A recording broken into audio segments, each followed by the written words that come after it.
প্রবাল দ্বীপ সেন্ট মার্টিনের দক্ষিণ পশ্চিম সংলগ্ন সমুদ্র এলাকায় অভিযান চালিয়ে মায়ানমারে পাচারের উদ্দেশ্যে নেওয়া বিপুল পরিমাণ সিমেন্ট সহ 3টি শিপিং ট্রলার জব্দ করেছে বাংলাদেশ নৌবাহিনী ও কোস্টগার্ড।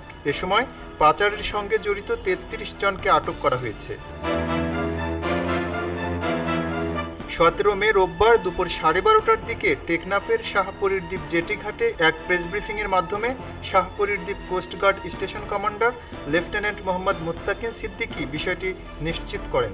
সেন্ট মার্টিনের দক্ষিণ পশ্চিম সংলগ্ন সমুদ্র এলাকায় গত 16 মে 2026 তারিখ শনিবার সারাদিনব্যাপী নৌবাহিনীর forward base Saint Martin, coastguard outpost Shahpori, station Saint মার্টিনের সমন্বয়ে গোপন সংবাদের ভিত্তিতে একটি যৌথ অভিযান পরিচালনা করা হয়।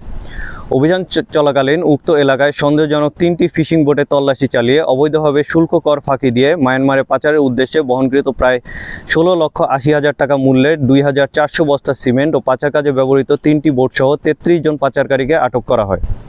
এর আগে শনিবার দিনব্যাপী পরিচালিত বাংলাদেশ কোস্টগার্ড শাহপরীর দ্বীপ আউটপোস্ট ও বাংলাদেশ নৌবাহিনীর যৌথ অভিযানে এসব ট্রলার, সিমেন্ট ও পাচারকারীদের আটক করা হয়।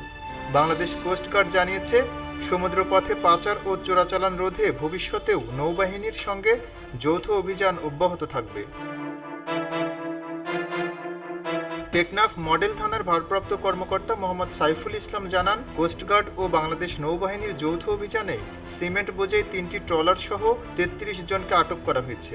পরে তাদেরকে টেকনাফ মডেল থানায় হস্তান্তর করা হয়। আটক ব্যক্তিদের বিরুদ্ধে আইনানুগ ব্যবস্থা গ্রহণ শেষে কক্সবাজার আদালতে প্রেরণ করা হবে বলে জানান তিনি। খবরের কাগজ, নিখাদ, নির্ভীক, নিরপেক্ষ।